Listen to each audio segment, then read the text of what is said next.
Erev Tov Rabotai, we are continuing with our Mishna Yomi, Masechet Sotah. We are up to Perek Chet Mishnah Aleph. Today's Mishnayot should be Le'elu Nishmat, Neria ben Svetlana Ranbayev, Eliyahu ben Burcha Israelov, Chana bad Miriam Sason ben Raya, and Yehoshua ben Shifra, Menuchatam beGan Eden, Amen. And Le'avdir ben Chaim Lechaim, V'derefua Shenemav, Daniel Shalom ben Rosa, B'tor Shah Cholei Israel. In chapter 7, Mishnah 2, we learned that the speech given by the Kohen anointed for war before battle must be delivered in Hebrew. The first Mishnah of this chapter gives the biblical source for this law. The rest of the chapter deals with the general subject of what this Kohen and others say to the soldiers in preparation for war.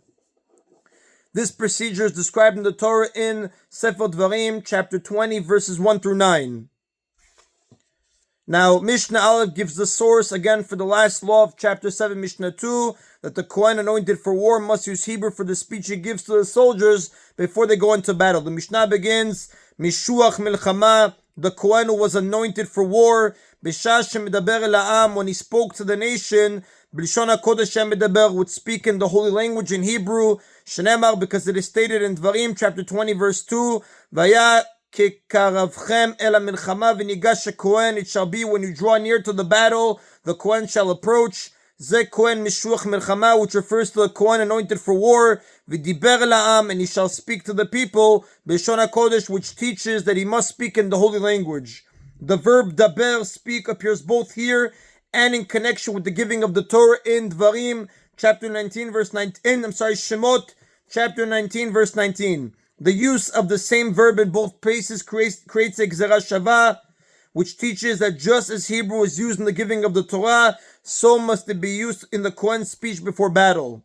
The Kohen said two verses in the book from the book of Dvarim, chapter 20, verses 3 and 4, and elaborated upon them phrase by phrase, as the Rambam writes in Sefer HaMitzvot, Mitzvah 191. ואמר עליהם שמע ישראל ואתם קרבים היום למלחמה על אויביכם.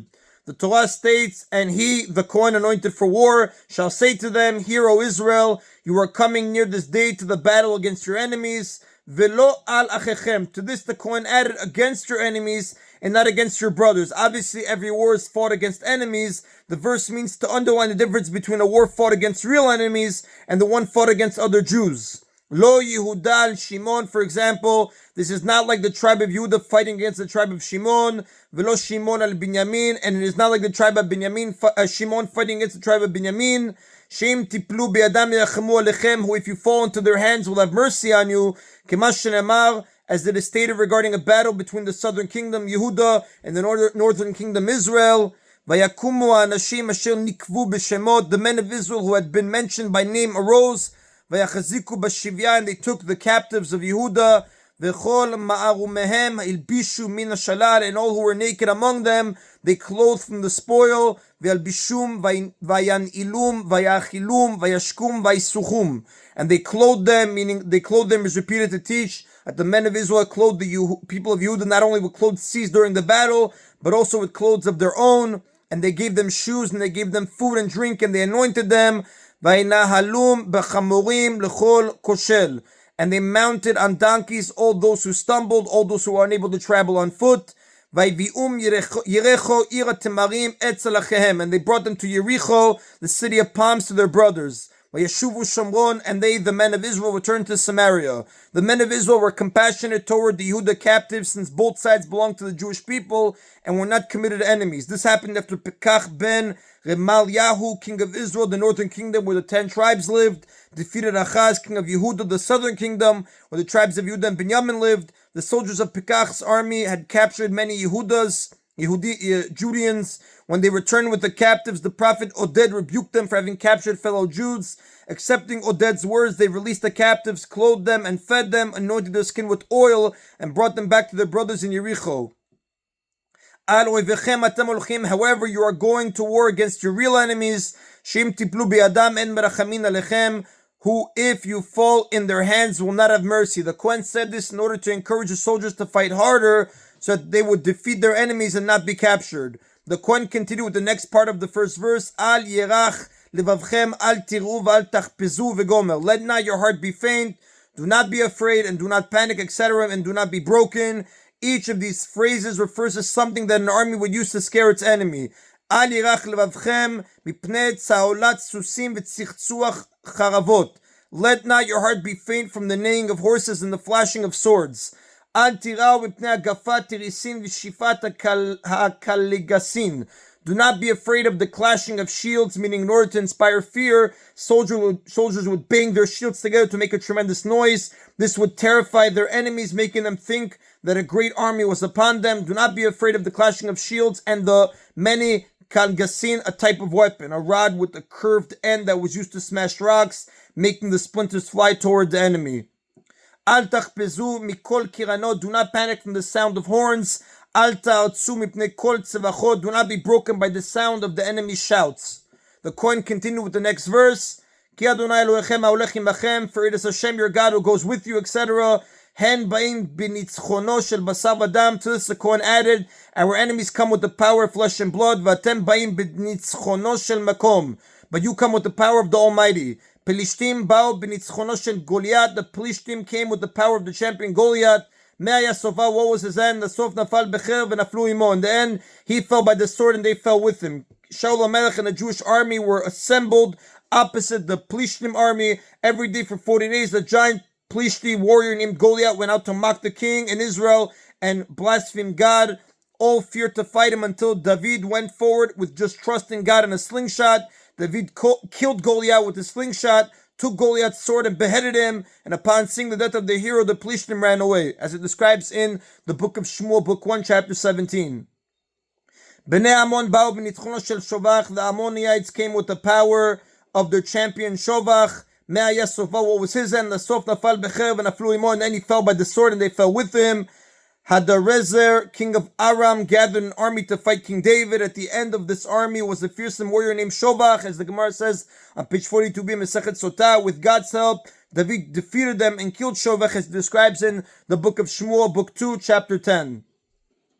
Va'atem atem ken. But as for you, you are not going to fall like that. Ki Adonai Elohechem ha'olech imechem lilachem lachem v'gomer. For it is Hashem your God who goes with you to fight for you, etc. Zeh machaneh Aaron. This word "you" refers to the camp of the Holy Ark, meaning the camp of the Jewish army, which brought the Holy Ark with them into battle. There were two arks, each of which contained one set of the two tablets of stone on which the Ten Commandments were written. The ark that held the second pair of tablets, which were never broken, remained in the temple. The ark that held the pieces of the first tablets, which had been broken by Moshe, accompanied the army into battle, as Rashi describes in the book of Dvarim, chapter 10, verse 1. And that is in a Mishnah Aleph. The speech quoted in the previous Mishnah of Shema Yisrael was given by the Kohen anointed for war at the battlefield. Before reaching the battlefield, however, the army would cross the border of Eretz Yisrael. At the border, the same Kohen gave a different speech, which was repeated by an officer. The officer repeated the words in a loud voice so that everyone could hear. Now, the speech quoted in Mishnah Aleph was repeated in the same way, but it was repeated by a Kohen, not an officer. We begin now with Mishnah Bet, which discusses this speech that was given at the border. The Torah in the book of Dvarim, chapter 20, verse 5 states, the officers who repeat the words of the Kohen shall speak to the nation, saying, Mi ha'ish asher bana bayit chadash v'lo chanacho yelech v'yashuv leveto v'gomer. Who is the man who built a new house and has not inaugurated it, meaning he has not yet lived in it? Let him go and return to his house, etc., lest he die in the war, and another man inaugurate it. A man would be highly distressed to think that another person might use his new house before he does. As Rashi explains in the verse, the distress could lead to his being injured or killed in battle. The other two exemptions cited in our Mishnah for one who had planted a vineyard and one who had betrothed a woman are based on the same reasoning. The Mishnah defines what is meant by house in this context. Echad boneh bet teven, whether one builds a barn for straw, bet bakar or a cattle barn, bet haitzim or woodshed, bet otzarot or a storehouse. If he had not yet used it, he is exempt from having to fight. Although people do not live in these buildings, they are considered houses because people can live in them. The Mishnah states who is included in this exemption. Echad boneh, whether one builds the house himself, v'echad lokeach, one buys the house, v'echad yoresh, or one inherits the house, v'echad shenitan lo matana, or one was given a house as a gift, he is exempt from having to fight. Although in the last three cases the house was built before he received it, it is a new house to him. Another exemption, the next verse states, And who is the man who planted a kerem and has not redeemed it? Let him go and return to his house, lest he die in the war, another man redeem it. The Torah forbids eating or having any other benefit from fruit that grows on a tree during its first 3 years. This fruit is known as Olah. The fruit of the tree's 4th year is called Rivai, literally of the 4th. Rivai may be eaten only in Yerushalayim, or it may be redeemed for coins which are brought to Yerushalayim and used to buy food to be eaten there, as Shulchan Aruch discusses in Yoredeah chapter 294. Our verse refers to a person who planted a vineyard or orchard, but has not yet redeemed its fruit, so he has not yet had any benefit from them. The word kerem, vineyard, usually means a field of vines. Here, however, includes fields of other trees as well. Echad anotea kerem, whether one plants a vineyard, at least 5 vines planted near one another in order to be considered a vineyard. It must have at least 5 vines. Or one plants any 5 fruit trees, even of 5 different species, he is exempt from the fighting. The Torah's exemption applies not only to one who planted a vineyard, but also to one who planted a field of any other fruit-bearing trees. However, such a field must resemble a vineyard in that it has at least 5 trees.